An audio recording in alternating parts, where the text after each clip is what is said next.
We've all heard of hitting six figures, hitting $100,000 a year, making $10,000 months. I just never thought in my wildest dreams that I would achieve that goal backwards. I hit $100,000 in debt. The craziest part is that I would do it all again. Welcome back to the show. Today, we're going to be diving into failure.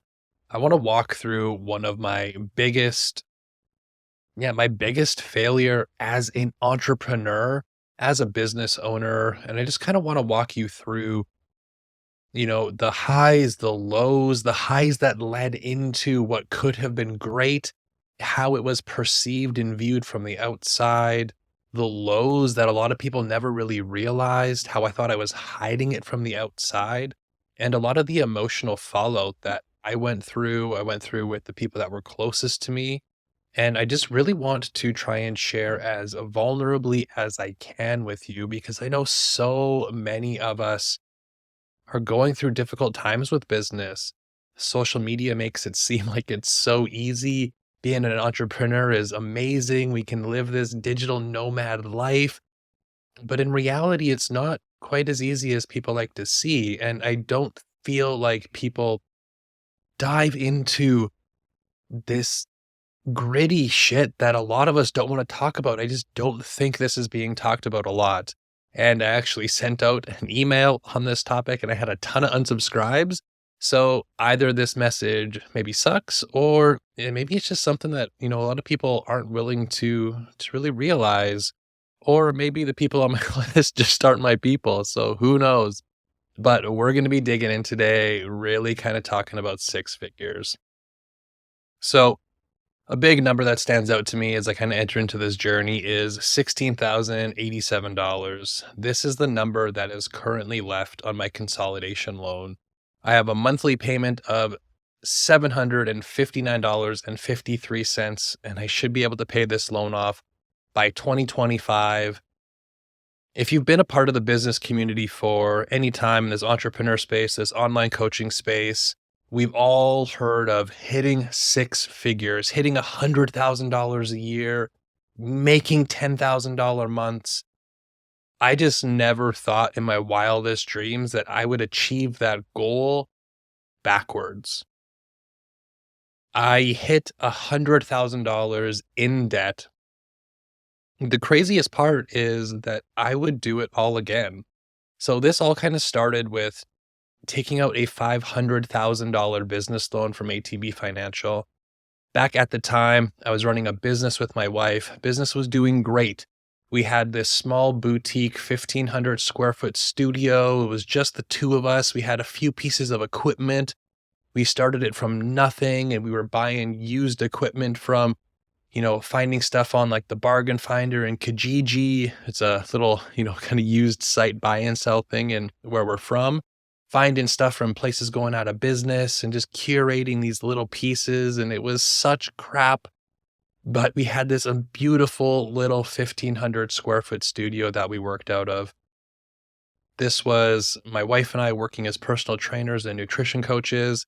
And, we had this little family and it started to grow. And as our business grew, so did our aspirations. And we hit a point where we had to make a decision. We outgrew our space. So we either needed to understand that we were never going to surpass the level of income that we were making, or we had to expand. And we made this gutsy decision that we were going to expand our business. Little did we know that it was going to be an absolute roller coaster ride that was awaiting us when we made this decision. And we had no idea how much we were going to be challenged physically, mentally, emotionally during this time. So this all kind of started. We were going through a process of finding a new location so that we could open up our gym. We secured a $500,000 loan from the bank. It was a government-backed small business loan. Once we got all of that stuff sorted out, construction started. And as I kind of look back at this now, it seems kind of funny because it did take a little bit of work and we had to sign a little bit of paperwork, but it kind of seems like it was way too easy to secure $500,000 from the bank. I do know that we were in a position to be able to be set up to acquire that, but we were kind of just like I was like a kid in a candy store. I had $500,000 and I could get started building the gym of my dreams. So at the time, I was a five-time natural bodybuilder. I was a two-time power lifter. I was working as a personal trainer. I was working as a nutrition coach. And there literally was not much more I could ask for at the time. I was super into fitness and I had 500K. So I literally scoured the earth, and I'm not even kidding, to create the gym of my dreams. I brought in custom equipment from Germany, brought in custom equipment flown in from the UK.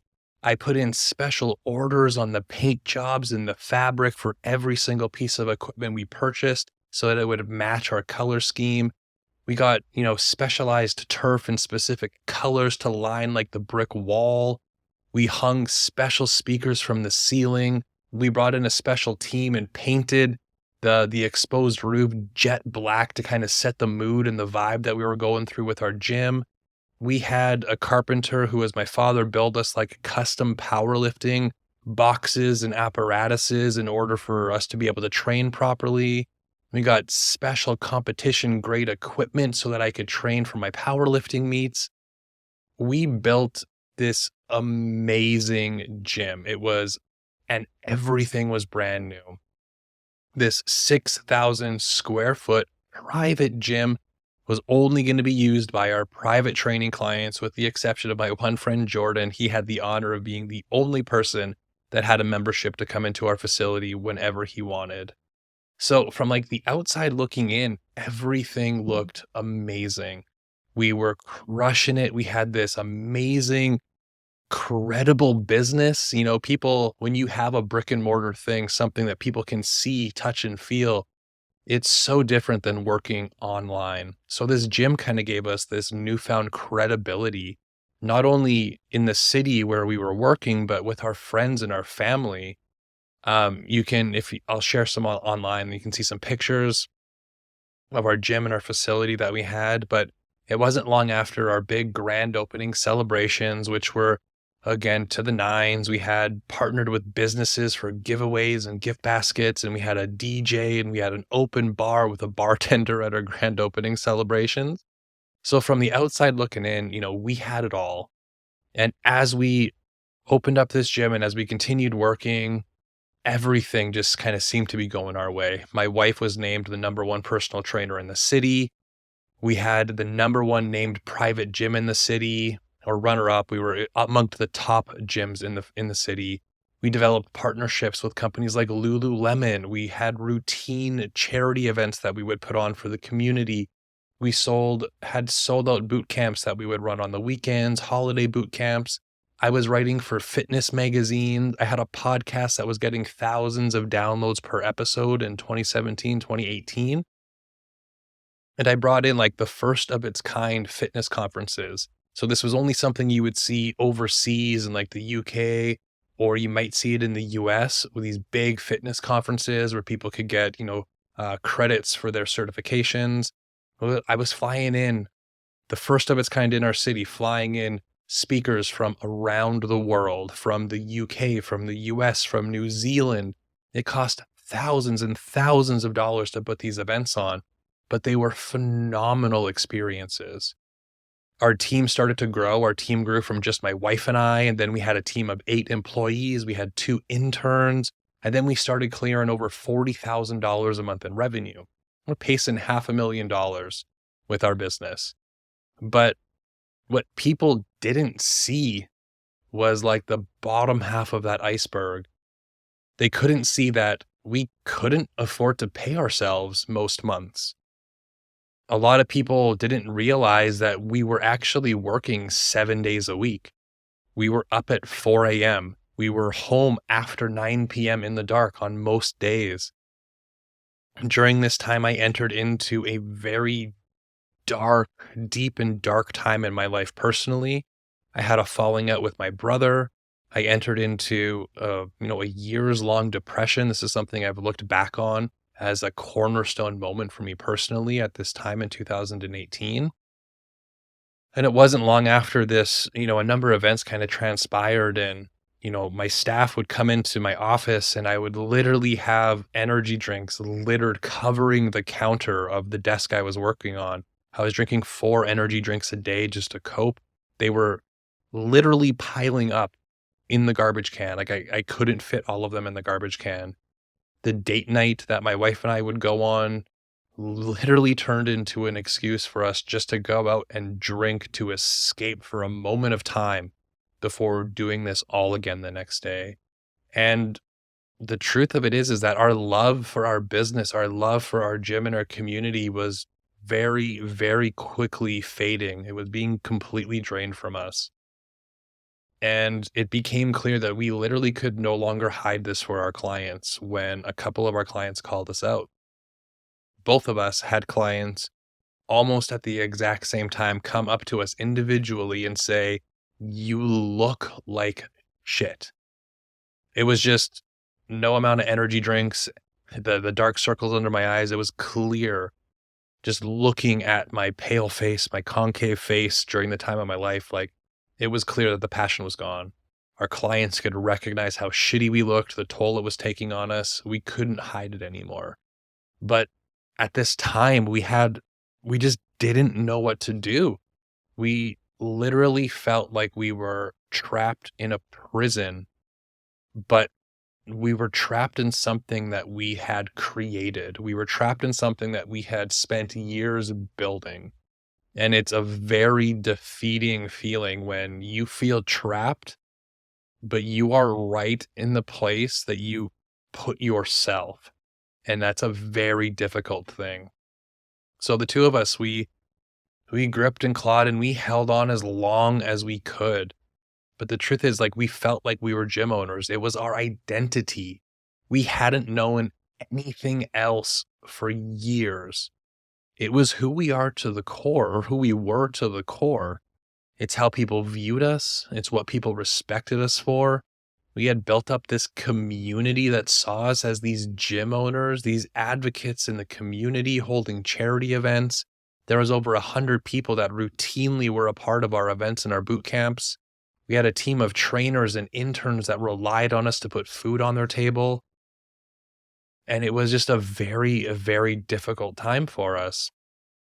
But for me personally, everything kind of changed when I can remember vividly a time when I was driving into work, listening to an audiobook, and I just completely broke down into tears. And I got very emotional as I was kind of writing out a script for this. And I remember walking in, I sat down with my wife and I told her, I think we need to close the gym. It was interesting because this was a revelation that my wife had had previously, but we hadn't shared because we weren't communicating very well. I think we were both scared to let these words come out of our mouth. And just because kind of like, it's like once you speak it, it's going to become a reality. So sometimes we try and hide how we're truly feeling, not realizing that we're just shoving it down. So, but we both knew what this meant. I knew that this meant $100,000 worth of debt if we broke our lease. I knew that our landlord could potentially sue us if we backed out of this. I knew that we were personally liable for a percentage of this. We knew that it meant dissolving this community of friends and family that we had spent a very, very long time building.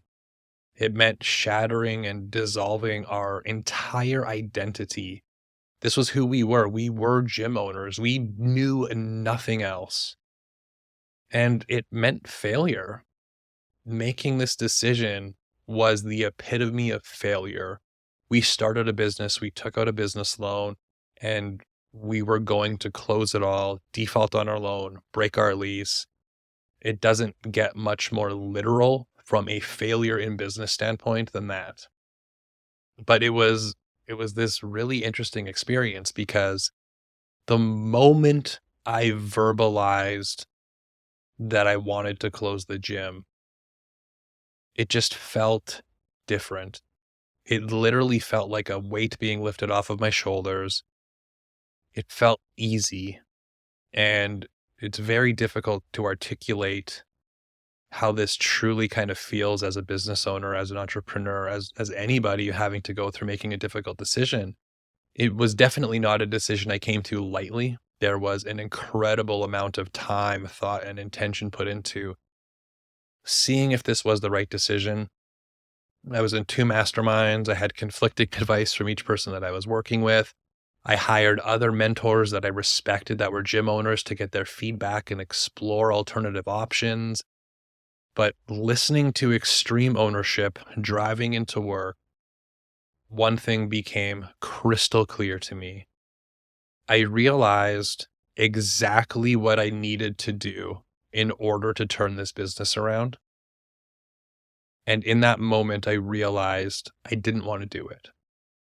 So I knew the person I would have to become. I knew the work that was going to be involved. I was going to have to be on the floor. I was going to have to be doing a certain set of things. And I didn't want to do those things. And it was in that moment that I realized that closing this gym would be the only option. So our gym officially closed September 30th, 2018.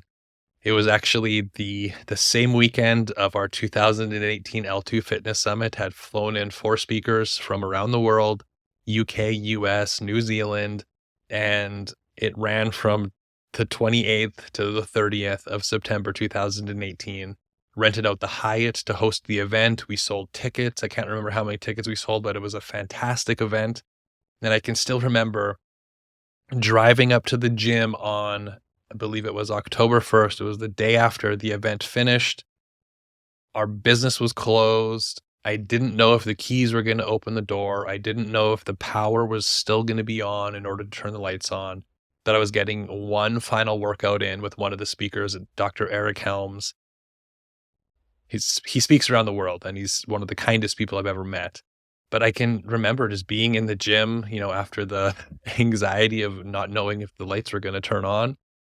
We were training, and I remember just sitting, taking it all in, and it was an emotional experience then. It was an emotional experience just kinda reliving this as I was writing the script.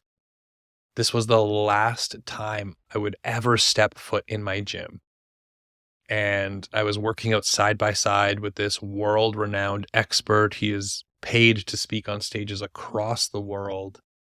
And it was truly a moment that I will cherish for the rest of my life. And as I left, our gym was closed, drove him to the airport, and I really wish what followed was this easy, we made the decision and everything was cake afterwards, but I would just be lying.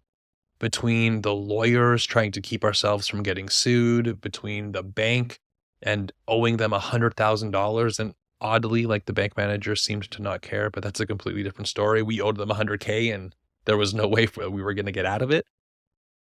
And it was literally as if in the blink of an eye, everything we knew for the prior maybe 5 or 6 years of our lives was completely erased. We went from being this well-respected couple with this amazing top business in the city to $100,000 in debt, dissolving a community, threatening to be sued. We lost pretty much every single friendship that we had had in our city. Very few lasted after that. People stopped replying to our text messages and our messages on Instagram and Facebook. And we literally felt like we were complete outsiders in the city that we grew up in the city that we were business owners in.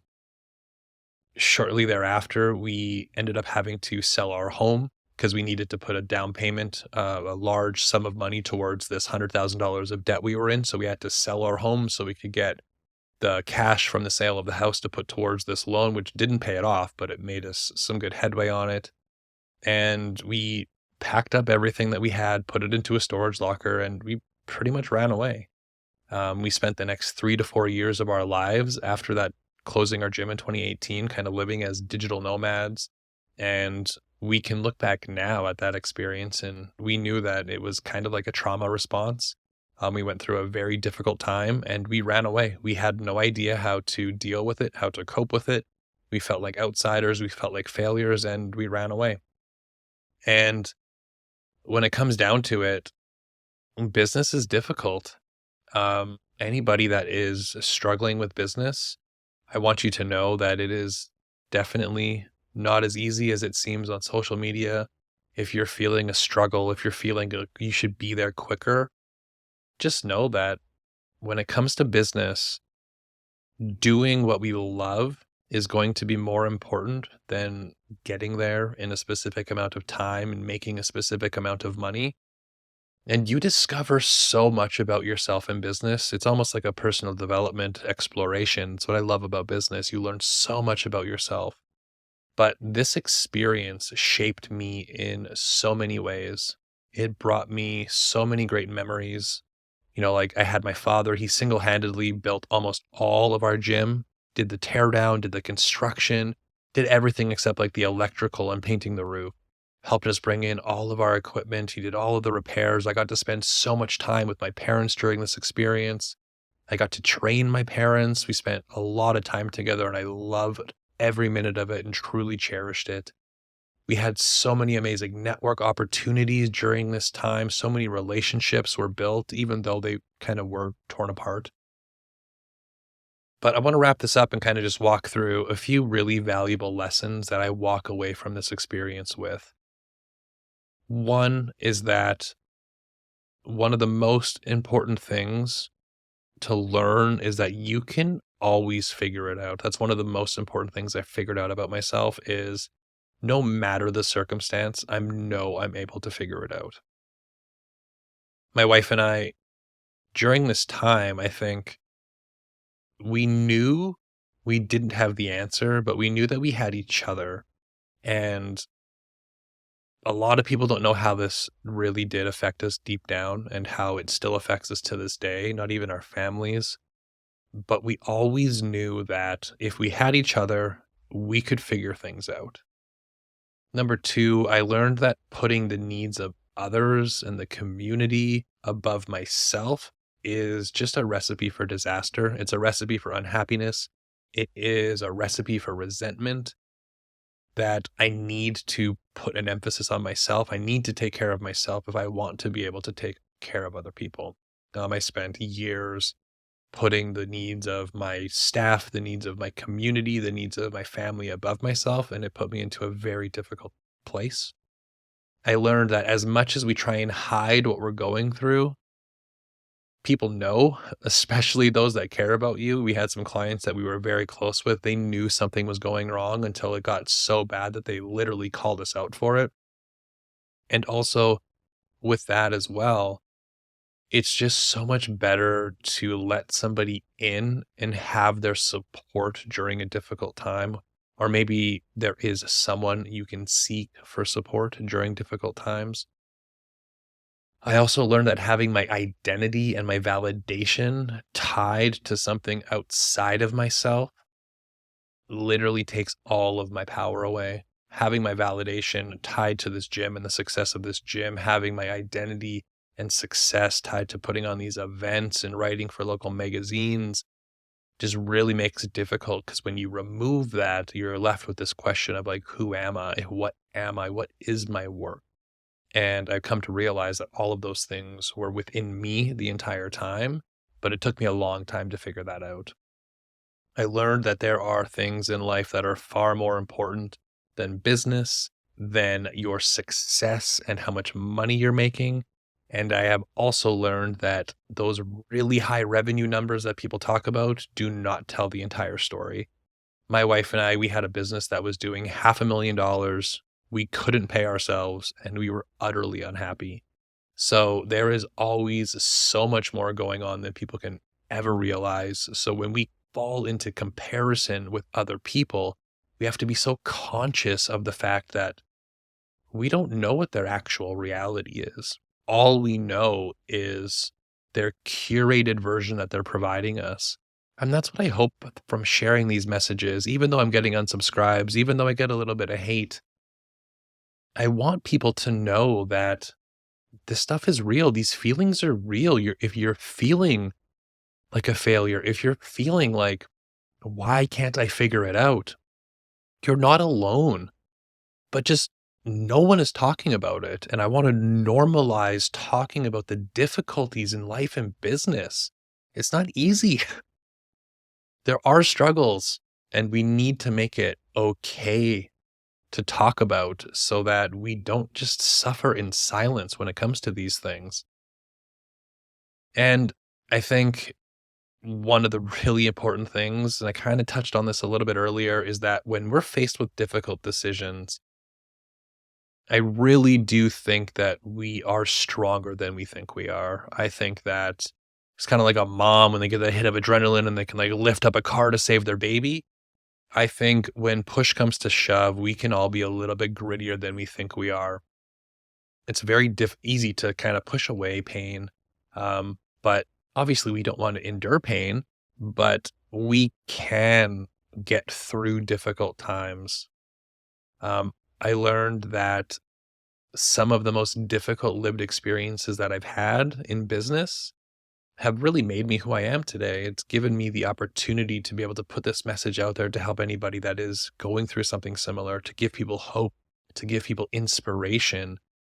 And it's allowed me to have a much greater impact in the world with others that I than I could have if I hadn't gone through these experiences. So, as difficult as it seems, I do try and reframe that and view it as a positive experience. It's not always easy. I don't want to pretend and try and make it seem like, yes, we go through hard times and then it's awesome. And all you have to do is just think it's awesome. No, it's a work in progress, but business is hard. Something I learned is that business isn't easy.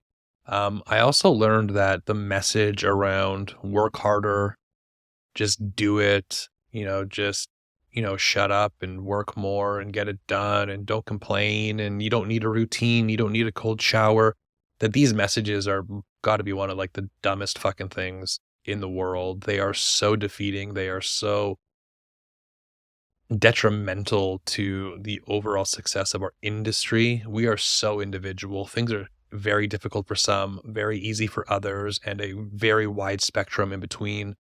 The more that we can normalize everybody's experiences are going through it, the more that we can empower everybody to take control, do what they love. It doesn't matter about money. It doesn't matter about speed. There's so much more to that than all of that. And telling people that you just need to work harder because all that is just associating our productivity with our worth, with how much money we're making. And that's not what it's about. So we need to break that down. I've also just discovered so much about myself. I've endured a lot. This was a difficult experience for me, and I know it's probably not going to be the last. Like maybe I'm not going to go. I hope I don't have to go into debt another $100,000, but I know that I can always figure it out. And going through this experience, and when we reflect back on the things that we have gone through, if we have gone through difficult things, it can give us a little bit of hope, knowing that we have what it takes to endure things in the future. So in listening to this and watching this, I really do hope that my experience, you're able to potentially find inspiration and motivation that you are capable, that if you are experiencing difficulties in life or business, that you aren't alone, that there is likely a community of others that are going through very similar experiences, even if they're not sharing it. And I also want you to know that there are people in this with you. This entrepreneur community can be very uplifting when you surround yourself with people. So please, thank you so much. I wish everybody listening is the best